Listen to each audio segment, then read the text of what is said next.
तो इस कहानी के शुरू में हमें एक अंधेरा जंगल दिखाया जाता है जहाँ एक बच्चा भाग रहा था, किसी से डर कर या किसी से बचकर। सीन कट होता है और हमें इसी जंगल के दरमियान से गुजरती एक सड़क पर एक रेड बस दिखाई जाती है। थोड़े ही आगे जाने पर इस बस को एक दरख्त की वजह से अपना रास्ता ब्लॉक मिलता है, इसलिए इस बस ने एक दूसरा रूट ले लिया। ये जाने बगैर कि आगे कोई खतरा भी हो सकता है। वहाँ पर हम कुछ स्केलेटन भी देखते हैं और आगे जाने पर सारे दरख्त भी इर्द गिर्द से खत्म हो चुके थे। अचानक ही धुंध ने चारों तरफ से उन्हें घेर लिया था। बस में बैठे हुए बच्चे भी डर कर बाहर रोड की तरफ देखते हैं, क्योंकि एकदम से ही ड्राइवर को बस रोकनी पड़ी थी। उसने नीचे उतर के देखा तो सामने एक मरा हुआ हिरन था, जिसे वो ठिकाने लगाते ही जैसे ही पीछे मुड़ा तो एकदम से शॉक रह गया। अगले ही मिनट जब वो बस में दोबारा चढ़ा तो हमने देखा कि उसके पीछे कोई आदमी था जिसने बस ड्राइवर को गन पॉइंट पर लिया हुआ था। वो सब बच्चों को भी धमकी देकर अपनी सीट्स पर बैठने को कहता है। सभी उसकी बात मानने लगे और एकदम से इसी बस में बैठे हुए एक बच्चे को याद आया कि उसने न्यूज में इस आदमी के बारे में पढ़ा था। वो एक सीरियल किलर था और अभी कुछ ही दिन पहले जेल से भागा था। सिर्फ यही नहीं, डरा देने वाली बात ये भी थी कि ये आदमी सिर्फ टीनेजर्स को ही मारा करता था। ये कह लें कि वो एक साइकोपैथ है। इस आदमी के कहने के मुताबिक ये लोग सब करते रहे। इन्होंने अपने फोन भी विंडो से बाहर गिरा दिए और ड्राइवर अपनी बस चलाता रहा। और चलते हुए ड्राइवर ने एक और साइन बोर्ड मिस कर दिया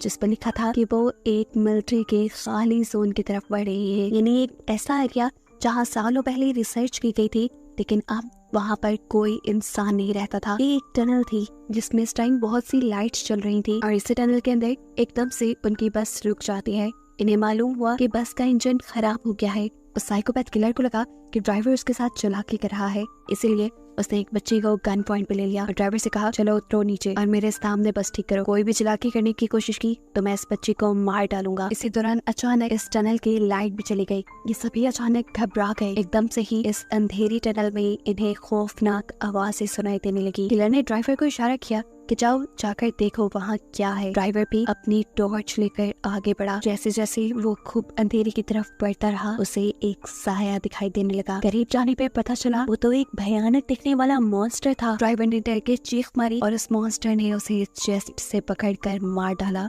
अंदर बस में बैठे हुए लोग ये सब कुछ देख रहे थे। वो किलर भी उस लड़की को लेकर जल्दी से बस के अंदर ही आ गया। ये लोग चिल्लाने लगे थे। किलर इन सब से खामोश रहने को कहता है ताकि वो मॉन्स्टर इन्हें देख ना पाए, सुन ना पाए, और तेजी से बस स्टार्ट करने की कोशिश करता है। लेकिन यहाँ पर बस की चाबी नहीं थी। वो तो थी अभी तक ड्राइवर के हाथ में, जिसे वो मॉन्स्टर मार चुका था।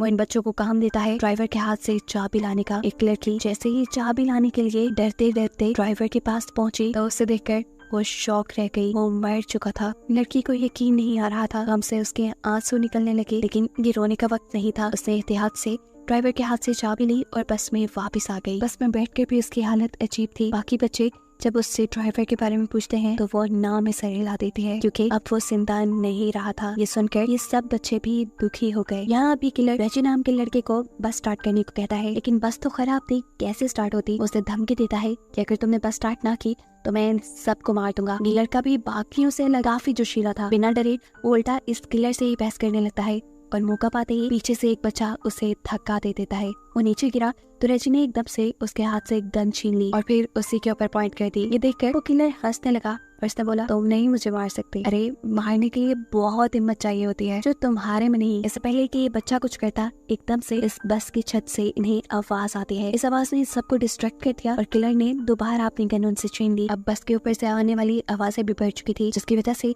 कि सारे बच्चे डर जाते हैं और गुस्से में किलर बस से उतरता है और चिल्लाने लगता है, जो भी हो अंधेरे से बाहर निकलो, मेरा सामना करो। वो यही सब कह रहा था कि एकदम से उसकी बोलते ही बंद हो गई। उसके चेहरे पे अजीब खौफ से भरी मुस्कुराहट आई और एकदम से किसी ने उसके ऊपर हमला कर दिया। हमला करने वाले ने उसका सर धड़ से अलग कर दिया था और बस के अंदर से ये देखकर बच्चे बिल्कुल शॉक रह गए। वो खामोश हो चुके थे क्योंकि उन्हें क्रिएचर यानी मॉन्स्टर की एक हाथ में उस आदमी का सर और वो खौफनाक सी दिखने वाली क्रिएचर नजर आ रही थी। उसके हाथ में बहुत सारे टेंटिकल्स थे जो उसने इस आदमी के सर के अंदर धंसाए हुए थे। इन्हें समझ ही नहीं आ रही थी कि ये क्या करे। ये लोग अब अपनी जान बचाने के लिए इस बस के अंदर रहने का ही डिसाइड करते हैं, लेकिन तब तक ही जब तक इन्हें अपने बस के बाहर से अजीब आवाजें सुनाई नहीं देने लगी थी। कड़कड़ाती हुई आवाज से बस का दरवाजा खुला और इन्होंने बस की सीट के ऊपर उसी मॉन्स्टर के बड़े बड़े हाथ देखे। इन्हें मॉन्स्टर बस के अंदर आ चुका था, जिससे बचने के लिए ये बस के दूसरे डोर से नीचे की तरफ भागने लगे, पर ये दरवाजा नहीं खुला। उनके हाथ में टॉर्च थी जिसका मुंह गलती से जब मॉन्स्टर की तरफ होता है तो ये नोटिस करते हैं कि मॉन्स्टर इस लाइट से डर रहा है। बस इसी चीज का फायदा उठाते हुए इन्होंने उस मॉन्स्टर को लाइट के जरिए ही दूर रोक के रखा कि जितने में इनकी बस का दरवाजा भी खुल गया और ये लोग बस से उतर गए। लाइट को मॉन्स्टर की तरफ रखते हुए ही ये लोग आगे की तरफ भागते रहे और पहुंचे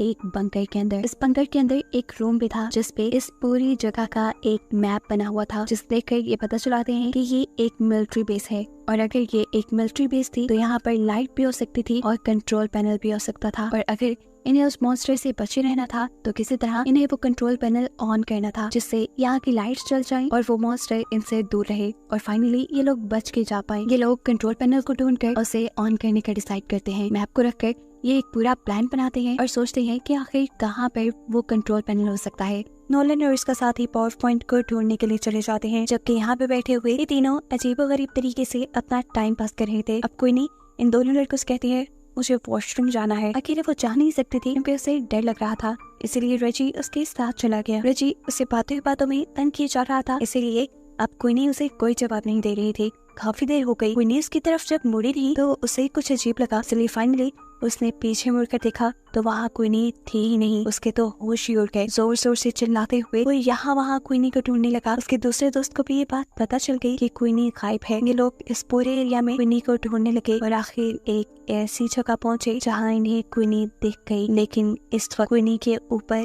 एक मॉन्स्टर था, एक भयानक मॉन्स्टर जो बस क्वीनी को गर्दन पे काट कर खाने ही वाला था। क्वीनी की अपनी हालत तो जैसे बेहोशों की तरह हो गई थी। यहाँ पर रेजी उस मॉन्स्टर को फायर दिखाकर उसे डिस्ट्रैक्ट करता है, जबकि उसका दूसरा दोस्त उसके नीचे से क्वीनी को निकालने में कामयाब हो गया। क्वीनी और वो दोनों तेजी से आगे की तरफ बचकर भागने लग जाते हैं। ये सोचे बगैर कि रेजी तो उनके पीछे है ही नहीं। असल में लड़की के हाथ से मिसाल इस मॉन्स्टर ने गिरा दी थी और वो नीचे पानी में गिर कर बुझ गई और अब मॉन्स्टर बस उसके ऊपर हमला करने ही वाला था। उसके मुंह से अजीब सी चीजें निकल कर रेजी के मुंह पे गिर जाती हैं और ये खून था। क्वीनी और उसके दोस्त ने आकर जब रेजी को देखा तो उनके होश ही उड़ गए। ये लोग तो अब कुछ कर भी नहीं सकते थे और इससे पहले कि ये मॉन्स्टर रेजी को खा जाता एकदम से यहाँ लाइट आ जाती है, जिसकी वजह से मॉन्स्टर डर कर रेजी को छोड़कर चला जाता है और ये लोग समझ जाते हैं कि इनके दोस्तों को आखिर जनरेटर मिल ही गया। यहाँ नोलन और उसके साथी जिन्होंने ये जनरेटर ढूंढकर ऑन किया था उन्हें ही पास में एक कमरा मिला जिसमें एक डेड बॉडी पड़ी हुई थी और साथ ही बहुत सारी पिक्चर और नोट्स भी थे। इन नोट्स में सिर्फ इसी क्रिएचर के बारे में इंफॉर्मेशन थी। ऐसा लग रहा था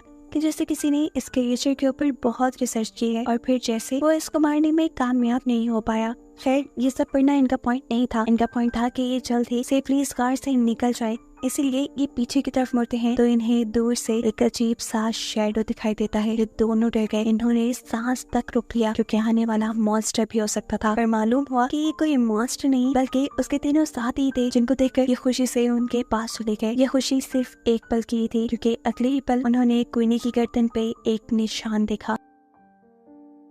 वो जख्म था, बहुत गहरा जख्म जिसके अंदर से खून निकल रहा था। ये उस मॉन्स्टर के काटने की वजह से हुआ था। ऐसा भी हो सकता था कि अब क्वीनी इन्फेक्टेड होकर उस मॉन्स्टर में बदल जाए। उनमें से कहता है कि शायद हमें क्वीनी को साथ नहीं रखना चाहिए, लेकिन ये लोग ऐसा नहीं करते। ये क्वीनी को साथ ही रखते हैं। उसके साथ आके क्या होने वाला है इस चीज की इन्फॉर्मेशन लेने के लिए ये दोबारा उसी कमरे में जाते हैं जहाँ पहले उन्हें बहुत से नोट्स मिले थे उस मॉन्स्टर के बारे में। वहाँ पड़े हुए बहुत से नोट्स में से वो एक नोटबुक उठाते हैं और उसे पढ़ना शुरू करते हैं। ये एक लड़के की कहानी थी जिसे अपनी बहन के साथ नई नई जगहों को एक्सप्लोर करना बहुत अच्छा लगता था।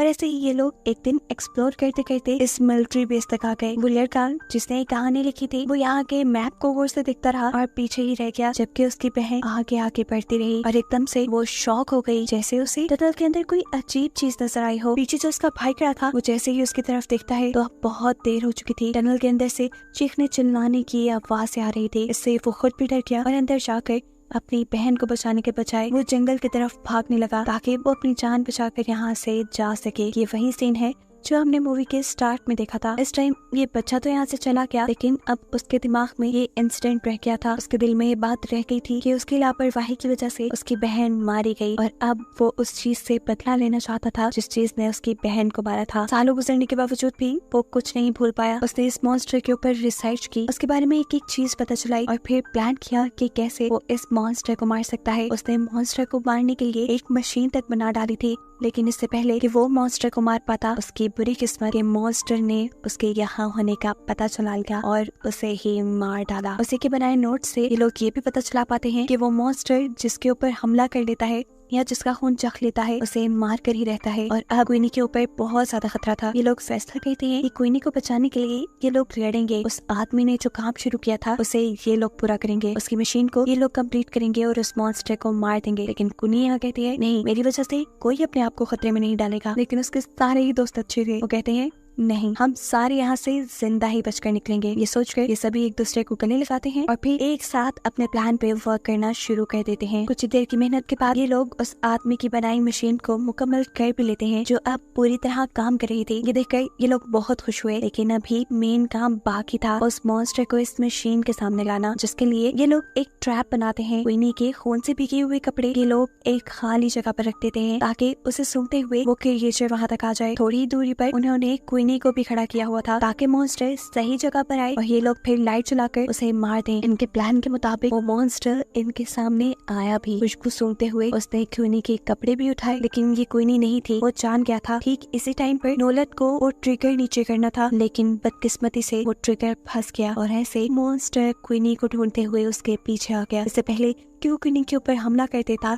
ठीक वक्त पर वो लोग उस मशीन का ट्रिगर ऑन कर देते हैं और बहुत सारी लाइट उस मॉन्स्टर पे पड़ने पर मॉन्स्टर क्वीनी को छोड़ देता है। क्वीनी और उसकी दूसरी साथी तेजी से भागते हुए टनल से बाहर निकल आते हैं और यहाँ बेकी का साथी तेजी से भागते हुए उस मॉन्स्टर के पेट में स्टैब कर देता है। लेकिन इनकी बदकिस्मती कि उनके इस वार ने मॉन्स्टर का कुछ नहीं बिगाड़ा था। अब इन लोगों के पास बस यही हल था कि ये लोग अपनी जान बचाकर यहाँ से भागे। हाथों में मशाल लिए ये लोग बाहर की तरफ भागने लगते हैं, लेकिन अब मॉन्स्टर इनके पीछे पीछे था। दोनों लड़कियां तो कब की टनल से बाहर निकल गई थी। टनल से बाहर निकलते ही उन्होंने सुकून का सांस लिया और पीछे देखा जहाँ अभी तक उनके दोस्त नहीं आ रहे थे और अब उनके सामने मॉन्स्टर भी खड़ा था। डर से ये लोग कांपने लगे, लेकिन मॉन्स्टर बाहर नहीं आया क्योंकि बाहर रोशनी थी। इतने में ही पीछे हम उन तीनों लड़कों को भी देखते हैं जो अब इस मॉन्स्टर के करीब आकर पीछे से उसे आग लगाकर टनल से बाहर आ गए। वो मॉन्स्टर आग में जल गया और फाइनली इनका प्लान सक्सेसफुल रहा। इन्होंने उस मॉन्स्टर को मार दिया था। इन सब की जान बच गई थी, ना सिर्फ अपने लिए,